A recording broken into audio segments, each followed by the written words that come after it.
Hello friends, आज हम geography class 9 के second chapter physical features of India के थर्ड पार्ट पे बात करने जा रहे हैं। आज के हमारे लेक्चर में पेनिनसुला प्लेटू, कोस्टल प्लेन्स, आइलैंड्स और डेजर्ट, ग्रेट इंडियन डेजर्ट, ये थीम शामिल होंगे। तो आइए शुरू करते हैं। हम एक एक की डीप स्टडी करते हुए आगे बढ़ेंगे। पेनिनसुला प्लेटू, अगर पेनिनसुला प्लेटू को हम देखें, उसकी बनावट को देखें, तो बेसिकली वो क्रिस्टलाइन, इग्नियस और मेटामॉर्फिक रॉक से बना है। आपने जब रॉक साइकिल के बारे में पढ़ा होगा, 6 में भी आपने रॉक साइकिल पढ़ा है और उसके बाद 9th में भी आपको फिर से ये पढ़ना है। तो ये क्रिस्टलाइन, इग्नियस और मेटामॉर्फिक रॉक से बना है, यानी कि ये जो बेसिक रॉक है इग्नियस, उससे जनरेट हुआ है और उसमें मेटामॉर्फिज्म होके फिर उसका पूरा निर्माण हुआ है। ये बेसिकली जो प्लेटू रीजन है, ये बहुत ही इम्पॉर्टेंट है इंडिया के सेंस में, क्योंकि यहाँ पे जो मिनरल्स, जितने तरीके के खासकर मेटालिक मिनरल्स जो मिलते हैं, वो सब के सब, और नॉन मेटालिक भी बहुत सारे मिनरल्स यहीं पाए जाते हैं, इसी प्लेटू रीजन में पाए जाते हैं। ब्लैक सॉइल का बहुत बड़ा एरिया है ये प्लेटू रीजन। और इसके अलावा इस प्लेटू रीजन में जो नदियाँ बहती हैं, वहाँ पे हाइड्रो इलेक्ट्रिसिटी जनरेट करने की बहुत सारी संभावना है, क्योंकि इस एरिया में वाटरफॉल बहुत सारे बनते हैं। तो ये इसके कुछ खास कैरेक्टरिस्टिक्स हैं इस प्लेटू रीजन के, और ख़ास बातें हैं जिससे ये इस प्लेटू रीजन ऑफ इंडिया विशेष बनता है। वो एक इम्पॉर्टेंट फीचर बन जाता है इंडिया के सेंस में। इसको अगर हम बेसिकली देखें तो ये कभी भी, यानी कि धरती जब से बनी तब से लेकर आज तक कभी भी वाटर के नीचे सबमर्ज नहीं हुआ है, यानी कि सी के नीचे कभी नहीं गया है। आप जानते हैं कि जब हमने वो चैप्टर शुरू किया था तो आपको हमने पैंथलासा, एक ओशन की बात की थी, और उसके साथ हमने बात की थी पैंजिया कॉन्टिनेंट की। तो पैंजिया जब ब्रेक हुआ था, तो पैंजिया ब्रेक होने के बाद 2 अलग अलग बड़े लैंड मास बने थे। नॉर्दर्न जो है बड़ा लैंड मास बना था, उसको हम लारेंसिया कहते थे, और जो अंगारा लैंड कहते थे, और जो सदर्न पार्ट बना था उसको हम गोंडवाना लैंड कहते थे। चूँकि इंडियन पेनिनसुला प्लेटू इसी का हिस्सा था, यानी कि साउथ वाले का हिस्सा था गोंडवाना लैंड का, तो ये दुनिया के सबसे पुराने बने हुए हिस्सों में से है और कभी भी वाटर के नीचे सबमर्ज नहीं हुआ है। अब आगे बढ़ते हैं। अगर इसको हम देखना शुरू करें 1 बाय 1, तो ये बेसिकली 2 रीजन्स में डिवाइड किया गया है इस पूरे प्लेटू रीजन को अच्छे से स्टडी करने के लिए। एक है सेंट्रल हाईलैंड, दूसरा है डेक्कन प्लेटू। अब हम अलग अलग इन पे बात कर लेते हैं। यहाँ पे आप देख पा रहे होंगे जो ग्रे कलर में आपको दिख रहा है, ये सेंट्रल हाईलैंड का रीजन है, और नीचे जो डेक्कन प्लेटू वाला रीजन है ये भी आपको नीचे दिख रहा है। अब आगे बढ़ते हैं। सेंट्रल हाईलैंड जो है वो नॉर्दर्न पार्ट है पेनिनसुला प्लेटू का। बेसिकली इसमें नर्मदा रिवर जो है, नर्मदा रिवर के ऊपर वाला एरिया, यहाँ से लगभग नर्मदा रिवर पास होती है, तो नर्मदा रिवर के नॉर्दर्न पार्ट में जो एरिया मेजरली कवर करता है मालवा प्लेटू को, उसको हम सेंट्रल हाईलैंड कहते हैं। ये सेंट्रल हाईलैंड जो है, यहाँ पे बेसिकली चंबल, सिंध, बेतवा और केन, ये यहाँ की इंपॉर्टेंट रिवर्स हैं जो इस रीजन में बहती हैं। और अगर इनके स्लोप को हम देख लें, रिवर्स के जो चैनल्स हैं उनके स्लोप को देख लें, तो इस पूरे प्लेटू रीजन की हम स्लोप को ऑब्जर्व कर सकते हैं, जो साउथ वेस्ट यानी कि दक्षिण पश्चिम से उत्तर पूर्व की तरफ है। यानी कि दक्षिण पश्चिम से उत्तर पूर्व की तरफ कुछ ऐसा बनेगा, जो स्लोप होगा वो कुछ इस प्रकार का बनेगा। आगे चलते हैं।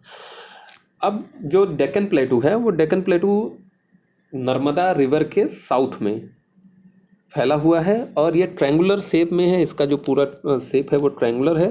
बेसिकली सतपुड़ा जो रेंज है, सतपुड़ा माउंटेन रेंज के इसके नॉर्थ में है, यानी कि सतपुड़ा रेंज जो है माउंटेन, उसके साउथ में ये फैला हुआ है। महादेव, कैमूर और मैकाल जो रेंजेस हैं, पहाड़ियाँ हैं, ये सब इसी का एक्सटेंशन है। डेक्कन प्लेटू का एक्सटेंशन है, ईस्टर्न एक्सटेंशन है इसका। इसके अलावा इसके वेस्टर्न जो पार्ट है वहाँ पे वेस्टर्न घाट, और ईस्टर्न तरफ इसके ईस्टर्न घाट है। साथ में वेस्ट में ये जो स्लोप है इसका हायर है, और जैसे जैसे हम ईस्टवर्ड जाते हैं उसका स्लोप जेंटल होता जाता है।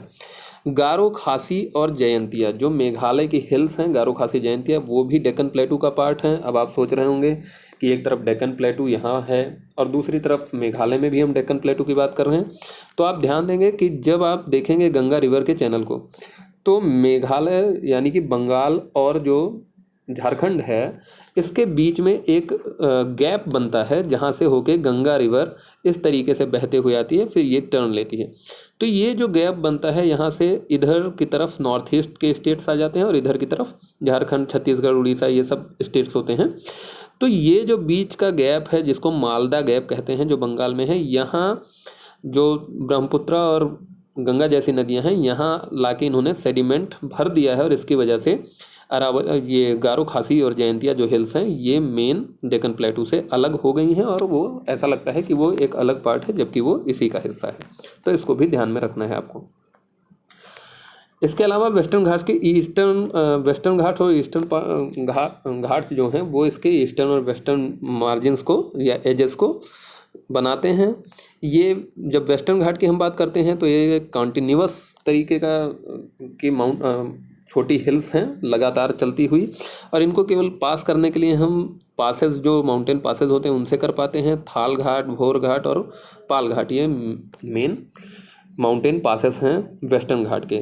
नॉर्थ से शुरू करिए आप महाराष्ट्र से, थाल घाट, भोर घाट और फिर पाल घाट, जो तमिलनाडु, तमिलनाडु और केरला के बीच में आपको पड़ेगा। अब आप अगर देखें कि एवरेज हाइट जो है वेस्टर्न घाट की वो 900 to 1600 मीटर्स है, जबकि ईस्टर्न घाट की जो एवरेज हाइट है वो 600 मीटर्स है। तो ईस्टर्न घाट कम ऊंचा है जबकि वेस्टर्न घाट ज़्यादा ऊंचा है। वेस्टर्न घाट जो है वो ओरोग्राफिक रेन का कॉज भी बनता है। आप अगर इंडिया के मैप को देखेंगे तो जब मानसून आता है तो सबसे पहले केरला में यहाँ पे 1 जून को हिट करता है। तो ये जो केरला में मानसून हिट कर रहा है इस जगह पे, वो वेस्टर्न घाट की वजह से ही मानसून की जो विंड्स होती हैं वो ऊपर उठती हैं और ठंडी होती हैं और बारिश करती हैं। तो ओरोग्राफिक रेन का भी ये कारण बनता है वेस्टर्न घाट। वेस्टर्न घाट के बारे में एक चीज़ और जान लेना है कि वेस्टर्न घाट कोई माउंटेन नहीं है, ज़्यादातर वैज्ञानिकों का मानना है, जोग्राफर्स का मानना है, बल्कि ये जब अफ्रीका से इंडिया अलग हो रहा था, जब आप प्लेट टेक्टोनिक्स पढ़ेंगे तो गोंडवाना लैंड बाद में जब ब्रेक हुआ तो अफ्रीका से जब इंडिया अलग हुआ तो उस समय जो क्रैक बना, जो फॉल्ट बना, वो फॉल्ट जो था वही वेस्टर्न घाट है। इसीलिए इसकी एज एकदम से खड़ी है और इसकी ऊंचाई थोड़ी ज़्यादा है। तो ये कोई माउंटेन नहीं है, ज़्यादातर वैज्ञानिकों का ऐसा मानना है। अगर हाईएस्ट पीक की बात करें वेस्टर्न घाट में तो अनाईमुडी इसकी हाईएस्ट पीक है और इसके साथ डोडा बेटा, ये 2 बड़ी ऊंची चोटियां हैं यहाँ की। महेंद्रगिरी जो है वो ईस्टर्न घाट की सबसे ऊंची चोटी है। पूरा जो पेनिनसुला प्लेटू है वो ज़्यादातर ब्लैक सॉइल का एरिया है और इसे डेक्कन ट्रैप भी कहते हैं।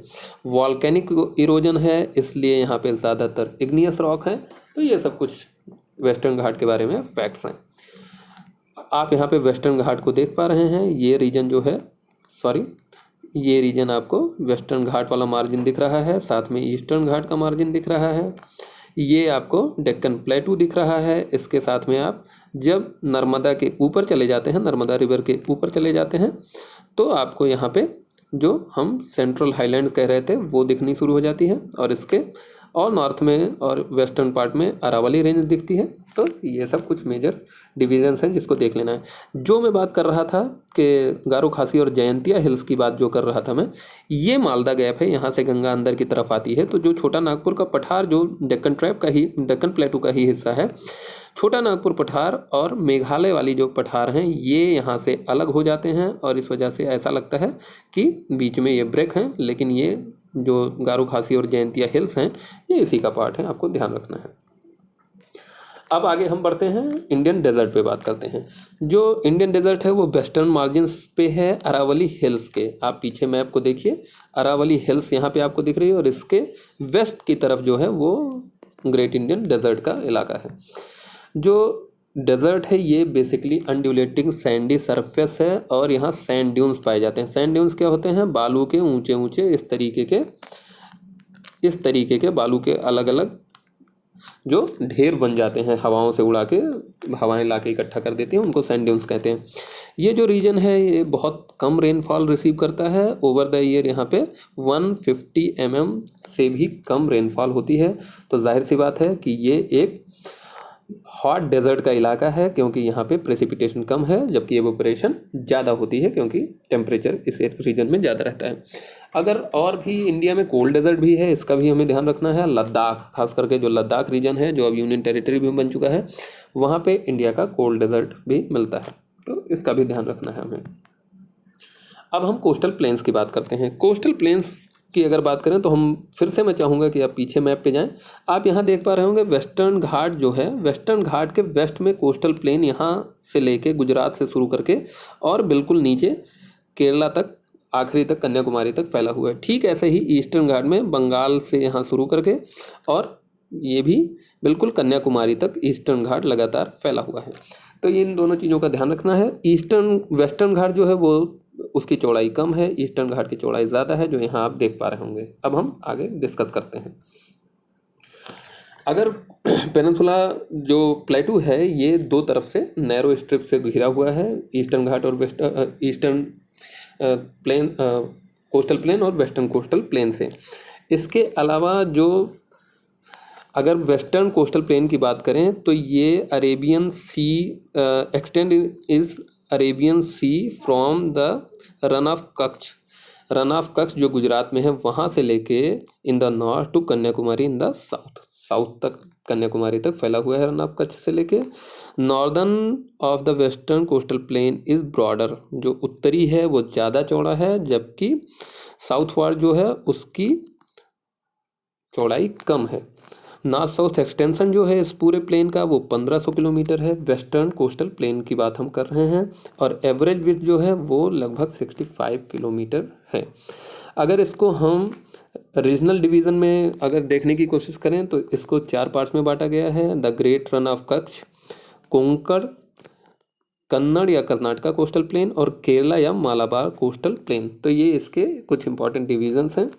कोंकण जो मुंबई से लेके गोवा तक फैला हुआ है, कन्नड़ या कर्नाटका प्लेन जो गोवा से लेके और कर्नाटका तक फैला हुआ है, और उसके बाद कर्नाटका के बाद जो केरला तक यानी कि नीचे कन्याकुमारी तक फैला हुआ तट है उसको मालाबार कोस्ट कहते हैं।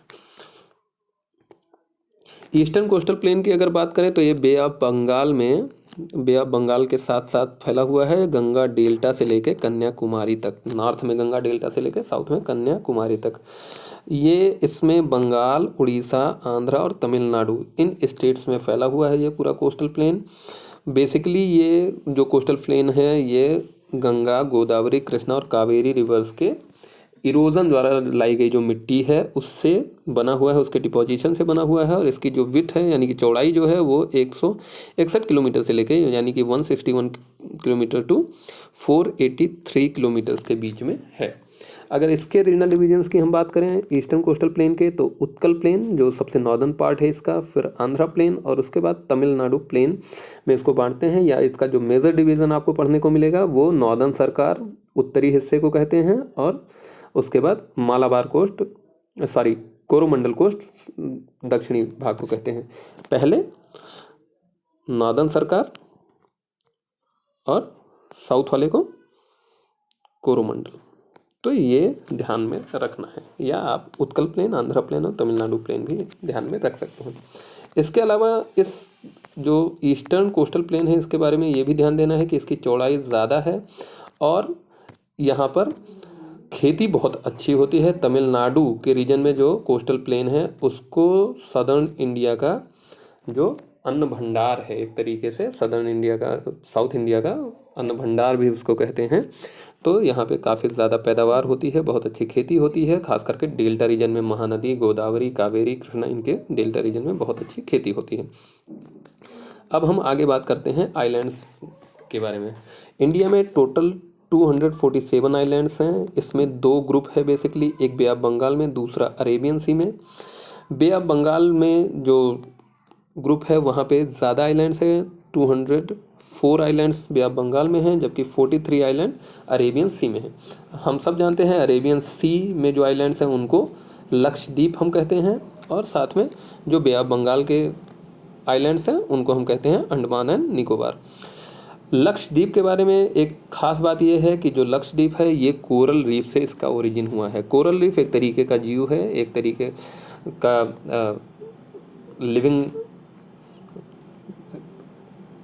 एलिमेंट है, जो अपने चारों तरफ एक सेल बनाता है कैल्शियम की, और जब वो मर जाता है तो नया कोरल जो होता है वो उसी के ऊपर फिर से एक सेल बना लेता है, और इस तरीके से धीरे धीरे धीरे धीरे करके वो मरते रहते हैं, उनके ऊपर नई सेल बनती रहती है, और वो पूरा आइलैंड बन गया है जिसको हम कहते हैं लक्षद्वीप।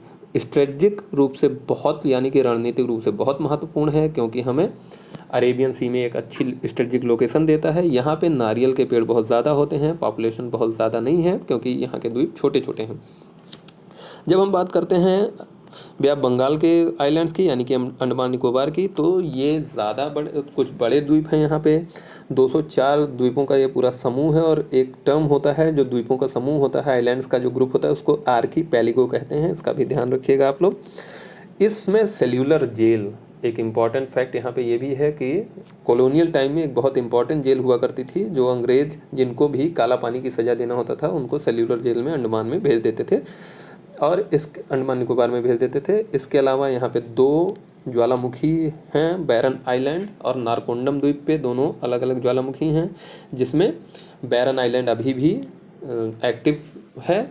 इसके अलावा इनकी अगर बनावट की बात करें तो जो बे ऑफ बंगाल के आइलैंड्स हैं यानी कि अंडमान और निकोबार, ये और कुछ नहीं बल्कि वो पहाड़ियाँ हैं जो समुद्र से नीचे से ऊपर निकल आई हैं, यानी कि समुद्र के भीतर भी सी बॉटम में भी मैदान, पर्वत, पठार इस तरीके की लैंडफॉर्म पाए जाते हैं, और वो जब सी से ऊपर आ जाते हैं तो वहाँ रहने लायक अगर जगह बन जाती है तो वो आइलैंड बन जाते हैं, और इसी तरीके से बे ऑफ बंगाल के आइलैंड्स बने हुए हैं।